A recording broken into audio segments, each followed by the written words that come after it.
New Luvafoodie iced tea. 4 clean drinking iced tea flavors. Lemon lovers, passion fruit lovers, raspberry lovers, and blood orange lovers iced tea. Eat clean, be well, and stay well with our clean eating spice blends at Luvafoodie. Hi everybody, welcome to Luvafoodie LinkedIn Live. Today is May 23rd, May 23rd, 2022, and it is Monday. And I have to tell you, I have a new guest with me. Besides Mark Levine, I have the new Daisy May. So she might be wiggling in and out, but I just became a new mom last night, and she's only 8 weeks old today, so I'm going to try to keep her quiet. But anyway, I'm thrilled to have Mark Levine on my show today. He is an expert in self-publishing. He wrote a book, one of the best-selling books about self-publishing. He's now the co-founder and owner of dropcap.com, and he's going to make it very clear for all of us what the different types of publishing are, the pros and cons, and if you're thinking about writing a book, what direction to go. And it's perfect for me because I am finishing a book and I am at a crossroads because I really don't know what to do. So welcome, Mark Levine, my friend. And thanks. It's been a long time in the making for this podcast. 25 years. Yeah, Mark and I go way back. We won't say how long, but a long time. We're both Twin City natives, and we grew up together. So it just so happens that our paths we're both foodies too. And so we were part of a sushi group, and once in a while we socialize in a group setting, which we did a couple months ago. And I said, Mark, I'd love to have you be a guest. Well, I'm thrilled to be here. So Mark, you have so much expertise. My first question to you is, aren't you a lawyer? Trained. Trained, yeah. You got your law degree, though. Yes. Right. That's what I thought. So what led you into the publishing arena? That's my first question to you. Well, I owned another company.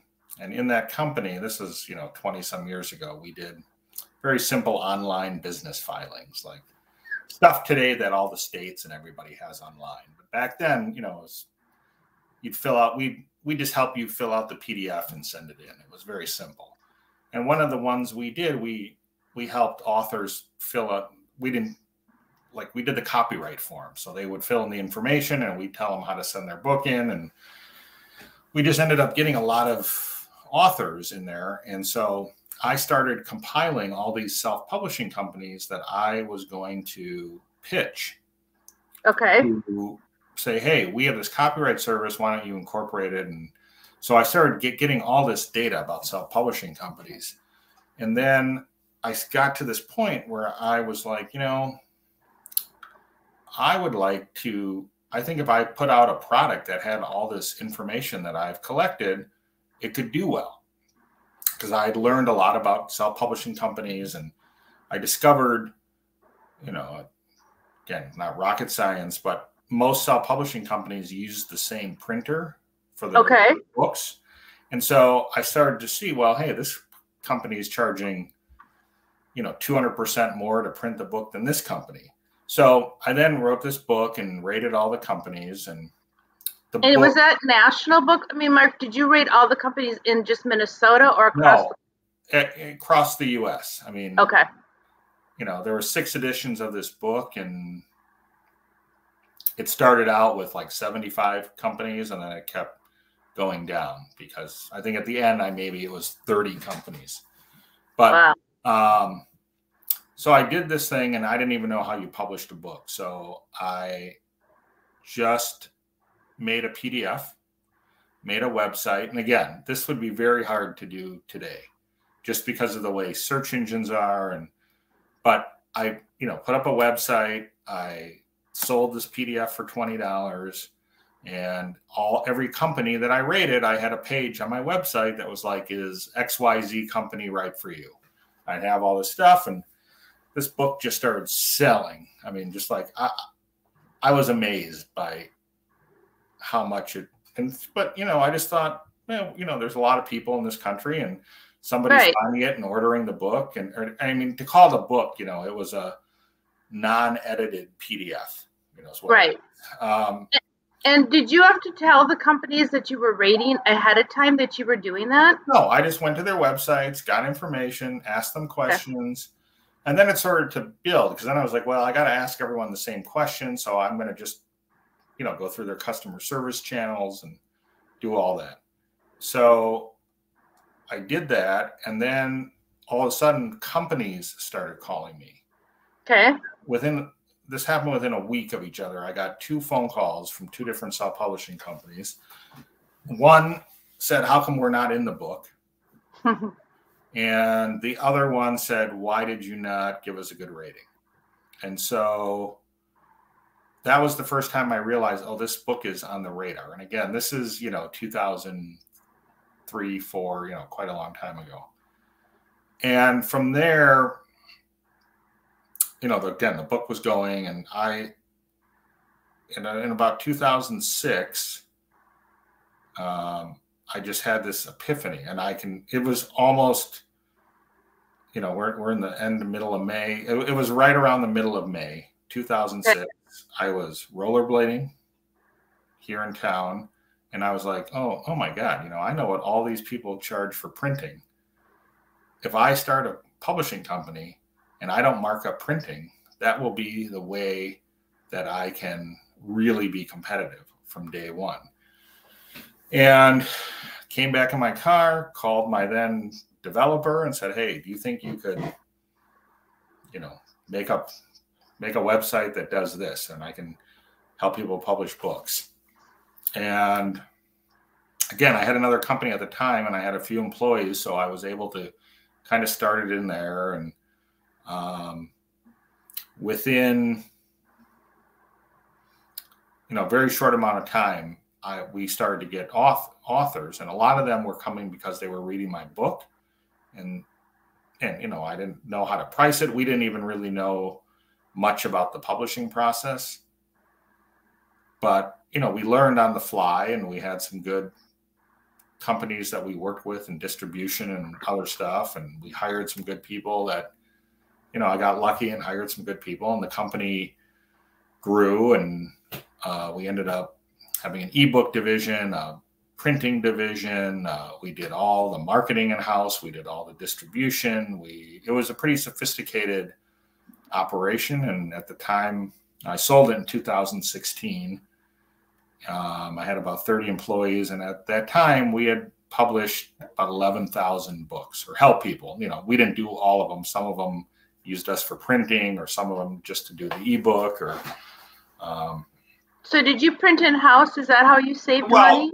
We didn't print in-house. I mean, we used 4 or 5 different printers, and if you printed in-house, you'd have to have an enormous, printing presses are millions of dollars. And, okay. But we did everything else in-house, all the editing, all the marketing, managing all the distribution, all of that. So let's talk about the 3 types of publishing. There's self-publishing, there's the publishing companies, and there's hybrid, self-publishing hybrid, correct? Mm-hmm. So, Mark, make it simple for all of us that are like 101 dummies in publishing. That would be me. Okay. What is the difference between all 3 and the pros and cons? Okay, well, traditional publishing, that would be like you get an agent, or you send your manuscript to a publisher. They decide to publish you, and they will pay you. They'll say, okay, we're going to publish your book, and we'll give you a $2,000 advance and 8% of the royalties. So that's all. That's it. I mean, they take the rest. It can vary. I'm just using that as an example, but the royalties are very small. I mean, really, we did some traditional publishing at my company, when there were times when we would get books that came in and the people didn't want to pay to self-publish, but we knew it was a good book. We said, okay, we'll become the publisher. But, the flip side of that is we're going to take all the upfront expense, but we're going to make 90% of the money. So that's traditional publishing. Self-publishing is the author pays for printing, for, formatting, design, layout, all of it, every piece of the thing, editing. And then in theory, they should make all the royalties.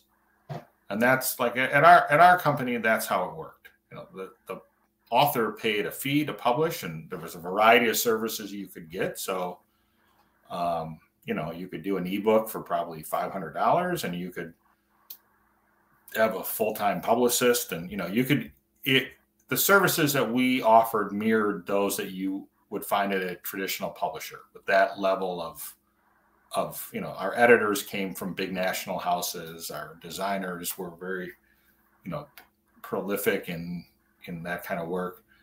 Right. So that's self-publishing. And then hybrid publishing is where the author pays some of the costs and the publisher pays some of the costs. And that can be a little murky. It's, you know, I can say one thing now. Well, that's the model for hybrid. And then there's a share royalty with that. And then you would share a royalty. There was just a really, someone had published a very big article, really being very critical of hybrid publishers. And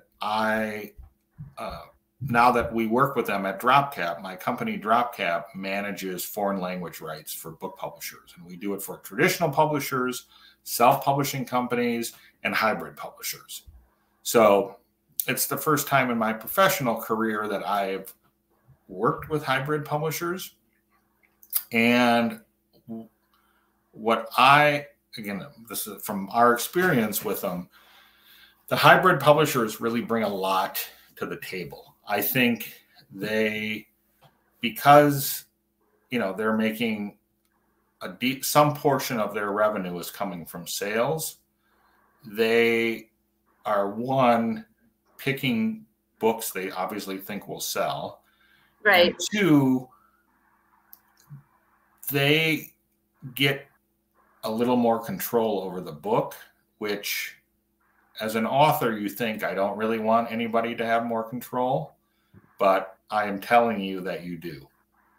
Because what they're doing is they're making sure that you don't put stupid things on the cover. You don't, you know, make poor editing choices. That you're putting out a book that, and I used to tell authors this when we had our other company, like, right, I should be able to go into a Barnes & Noble and see your self-published book next to a book by Random House, and I should not have any idea. You know, they should look the same.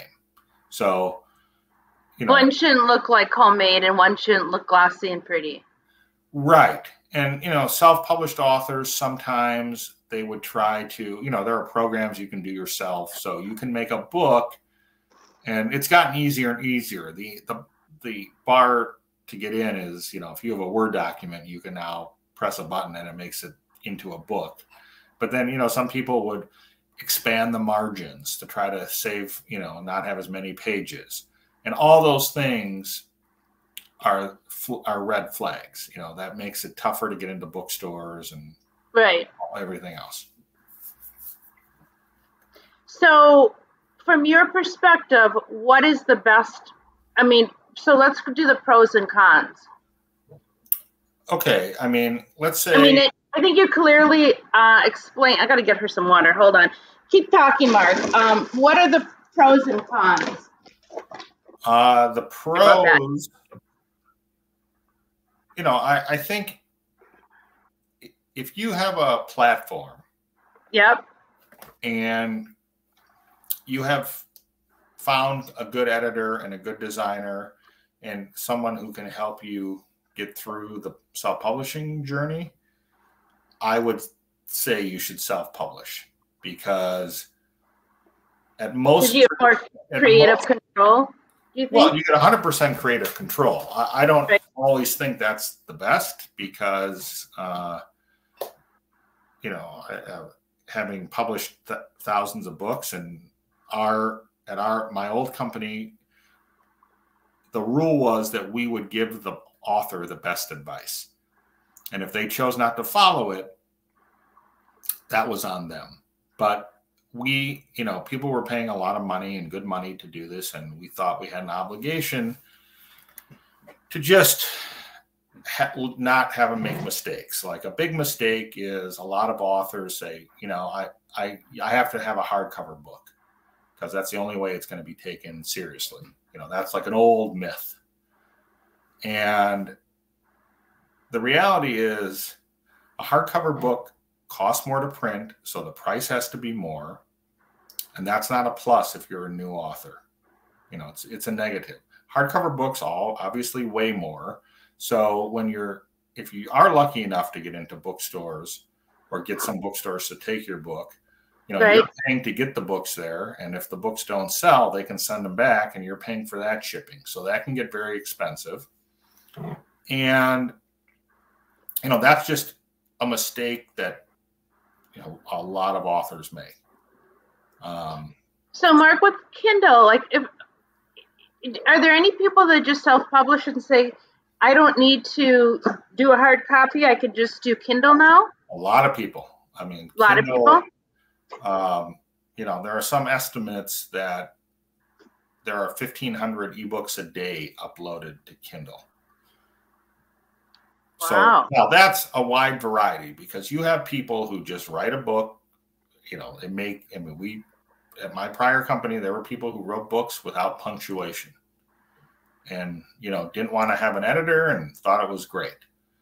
So you have that, and you have people that are, really spending a lot of time and effort and money. And, there are a lot of advantages to doing an ebook the one thing with ebooks is that they've never taken over print. People were very worried, right, 2009, 10, when ebooks were coming out, that was going to be the end of print. And what actually happened was it did not. There are people who consume books as an ebook, and there are others who would never think of buying an ebook. It's very unlike, whether you have a CD or you listen to a streaming service, the music sounds very much the same. Okay. But a print book and an ebook is a completely different physical experience. Right. And it's different. I think depending on someone's budget, I would do both, especially because you can do print on demand. And so it can be very affordable. You can just print copies as needed or as they're ordered on Amazon.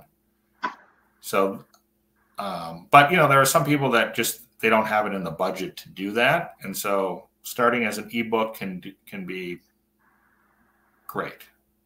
Okay. So if you're a newbie and you have never written a book before, what's the best realm to go? Well, I think the reality is you're not going to have an option. You're going to have to self-publish. Okay. Because it's very difficult to get a traditional publishing contract, especially for, something like fiction, very difficult.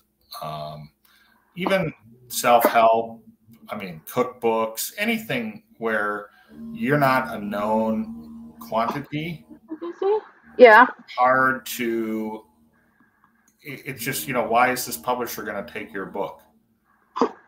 They have to be able to market and sell the book. So there has to be something really outstanding about a book, and at least in the eyes of the publisher. And so it's just very difficult. It doesn't mean a book is good or not good. I would say 10% of the books that we published should have been published by a traditional publisher. Like somebody missed it. And oftentimes those books ended up getting picked up later by traditional publishers. But for the vast majority of people, and I'll include myself on this list, self-publishing was, well, one, it's a much faster option, because if you're trying to get a traditional book publisher, you may send out queries for, a year plus before you even get responses. And the publishing cycle can take a long time. It can take, if someone says, okay, we're going to publish your book, it's likely another year till the book is out. they just don't do it and publish it. So I think if you're a newbie, I've often suggested there's a website called writersmarket.com, and you can go on there, and it's some kind of subscription service. They used to have a physical book. I don't know if they have that anymore, but you can look up agents and publishers that accept queries from authors, and you can take your shot and see. Again, I would not be disheartened if it didn't happen. I was just actually at a book signing party a couple nights ago for a friend of mine who had written several books, couldn't really get them going. I think maybe self-published one. And in this book that I was at the book signing for, he finally got it to the right agent, and he ended up getting published by a pretty well-known independent book publisher in New York. Okay. And, that book has a chance to really do well. And in that case, probably better than had he self-published. He doesn't have a huge platform, but that's a rarity. Yeah. So what does your company do now? So my company now, we are not in self-publishing. We manage foreign language rights. So what does that mean? So if a publisher has a book, let's just say they've written a book about Bitcoin. Okay. They may say, okay, can you help us sell the rights internationally? So we want to sell the rights in Germany, in Japanese, in Spanish, in Arabic. And then we have a network of about 1,000 buyers across the world. And we have a software that markets them the books, does the contracts, manages the whole process. So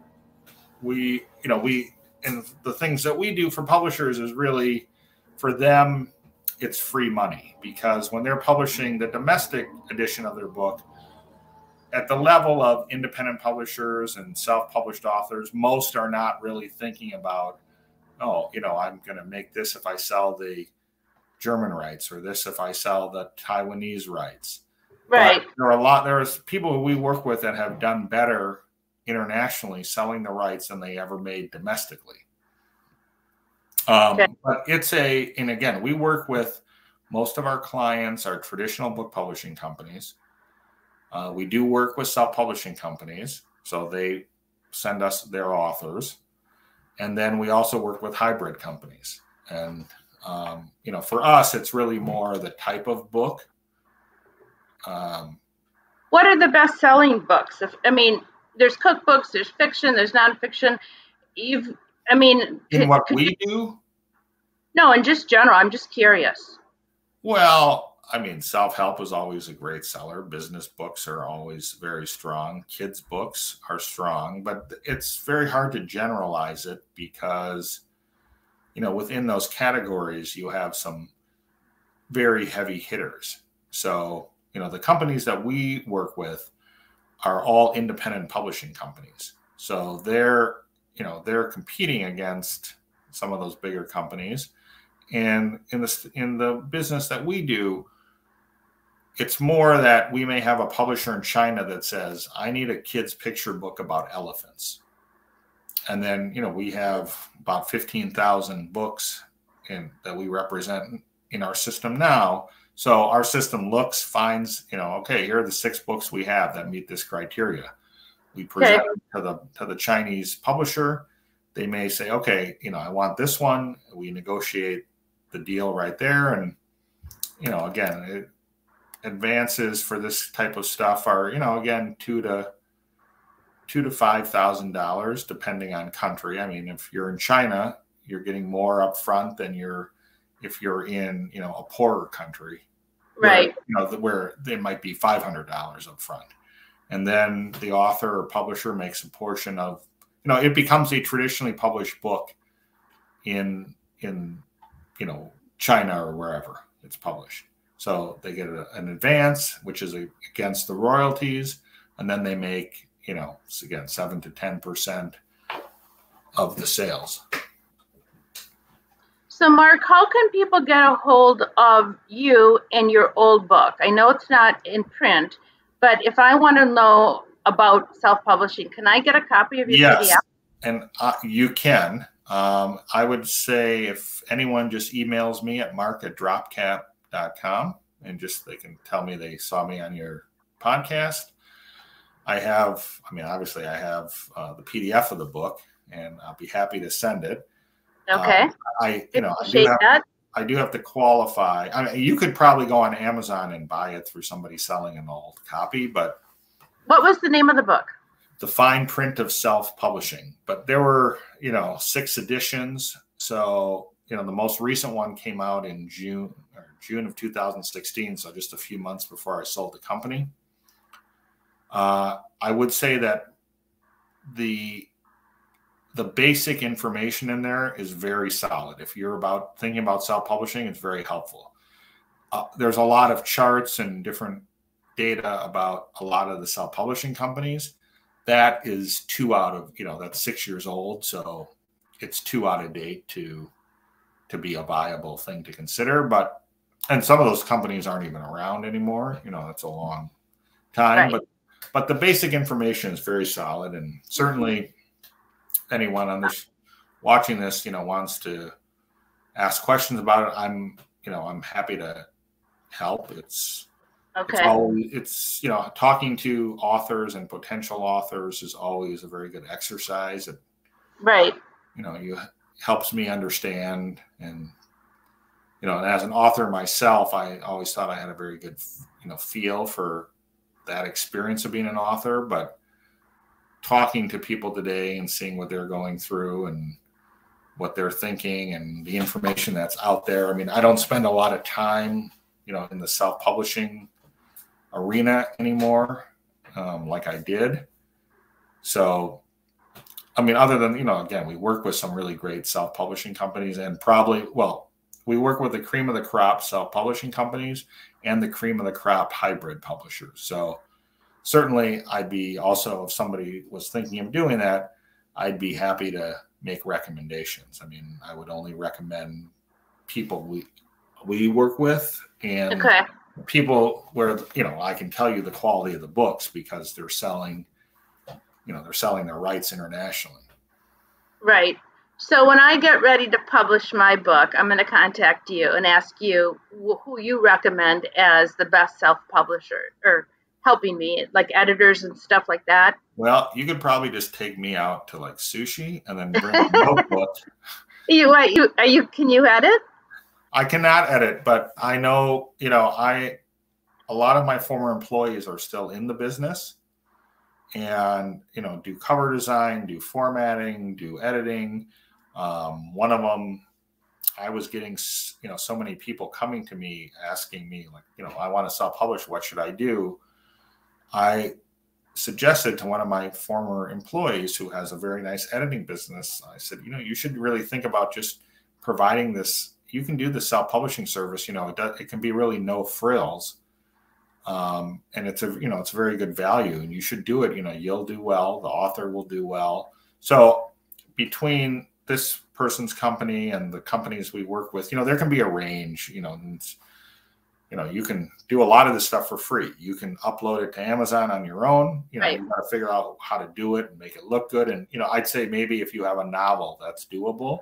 I think if you have anything that requires any kind of real formatting, it'd be difficult. I mean, I could not do it. You can also make your own cover. You can go to, when you're uploading, and say, I want this background to be blue, and here's what I want the type to be. And now, that's not a real cover, but you can do it. So the point is, if you do this for free, it's going to look for free. I would, my best advice to anyone doing it is if you're not going to pay for really good editing and really good design, it's in my opinion, not worth doing. No. I did self-publish, Mark, 2 cookbooks via Creative Space, and they're okay. They're not, wonderful, but my new book, it's about my journey and Luvafoodie. I definitely would need it to be edited and look very, very professional. Yeah, no, it's important. I mean, it's, again, you have to think, how am I going to compete against, these books being put out by big publishers, or even, Right. very sophisticated small publishers. There's there are, again, a lot of, we, at my company, we work with about 70 publishers, and they vary in size from, 2 books to 2,000 books. And, those companies are bringing their A game. They have great designers, they have great editors, they understand distribution. There's a lot of things to know when publishing a book. And so trying to go on your own and do it, I think the opportunities to make mistakes are so great. Just so many things, like, just about if you get an ISBN number, you can buy one ISBN number or buy a block of 10. And the block of 10 is much better for a lot of reasons, and some very technical distribution reasons. But if you're doing it on your own, I think it's just hard to get all that stuff. And there's so much information out there and so many websites that talk about this stuff. That it'd really be overwhelming. It is overwhelming. It is a very overwhelming category to get into. And I think you should always strive for perfection, especially if you're writing a book about yourself, or, a cookbook, a travel book. They still should be really good, but if it's about your life, it should be as perfect as possible. I would take it a step further and say any book you're writing, there's, other than doing it for a cathartic reason, and if you don't care if anyone buys it, that's, there are a lot of reasons that people do that, and those are great. But if it's something that you want someone other than the people who know you 1 degree out to buy, then it's really worth it. And I always, I never considered myself an author until, 1, somebody I didn't know bought my book, and 2, until somebody I didn't know rejected my book, right in front of me. And so and this is a great, an experience I, always think authors should do is, there's little local book fairs all over the country that you can get a little booth and set your books up. And it's a very interesting experience to watch people, 1, walk by and take a glance and keep going, 2, stop by, look at the book, turn it around, read the back, put it down, walk away. And then, of course, when the book resonates with somebody. Right. I just think those are the things that make you an author. And of all those things, when you get an email from someone you don't know telling you how much they love the book, that is all the money and all the time, and it makes it all worth that while. It really does. And that's that's an amazing feeling. And honestly, even I still remember, after publishing this book, many editions, it's always less. It became less exciting when you say, here's the proof copy of the book, or here's the first print run. It was still always amazing. It was still always amazing. The first time you hold your book in your hand, and you're like, oh my God, I wrote a book. That's an amazing feeling. And, even though, again, I'm lucky enough to publish 6 editions of this book. So, it was something that after a while and I worked with authors all the time, so it became not that big of a deal, but it was still always, a big deal, and something I didn't ever take for granted. Yeah. No, it's it's a very, especially, from working in self-publishing, we had authors from all different degrees of capability. And, I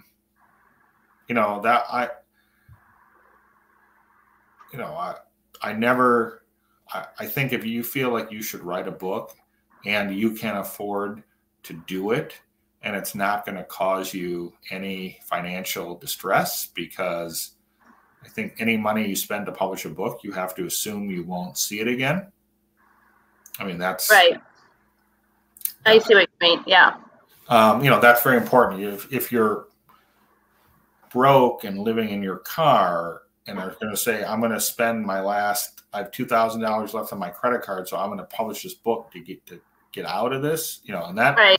those are scenarios that we would get those calls at my other company, and we would never take those books. And it wouldn't matter like how amazing we thought the book could be. It's the odds are it's not going to work. You know, if you just played the odds.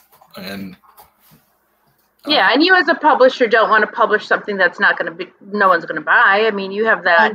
But in the self-publishing business, I mean, you know, if people were willing to pay us, and assuming the book, you know, didn't have horrific, you know, offensive content in it, we would publish the book, and we would also tell people like, okay, you have to expect to sell no copies. You have to, you know, that might happen. If you don't spend money to market your book, you know, how is it going to sell? It's like anything else. Right. Exactly. You know, and, you know, people would make poor decisions on things they wanted on their cover. Right. You know, and we had to, and actually in my book, you know, I tell some of those stories where authors, you know, wanted something terrible on their cover. And there's one story in particular where this is already almost, you know, must be 15, 16 years ago already. But yeah, we had designed a great cover for this woman's book. It was one of the best covers we had ever done. And it was sort of a book about something with male psychology. Okay.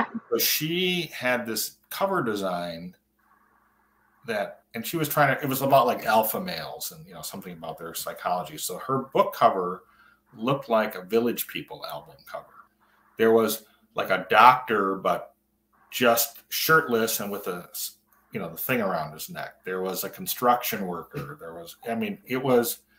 And our cover was, you know, we did like at the time, Mad Men was very big. So it was like a play on that alpha male.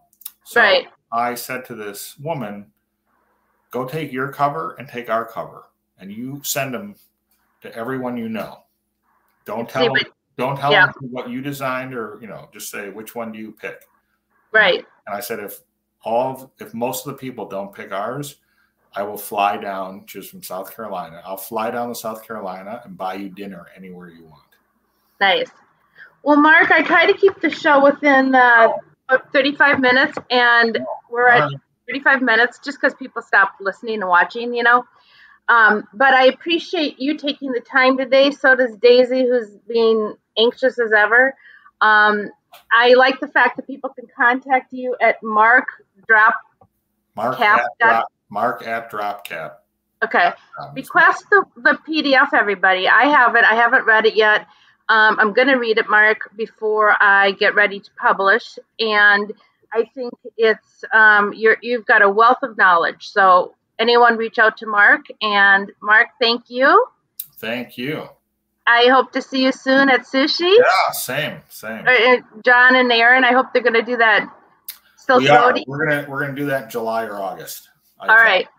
Count me in. And I appreciate your help. Say hi to everybody. And contact Mark Levine. He is an expert, everybody. We will not have a show next Monday because it is Memorial Day. So I want to wish everybody a very happy, healthy Memorial Day. Eat clean, drink clean, be well, and stay safe. And thank you, Mark. I appreciate it. My pleasure. All right. I'm going to sign off with our little jingle, and we will be done.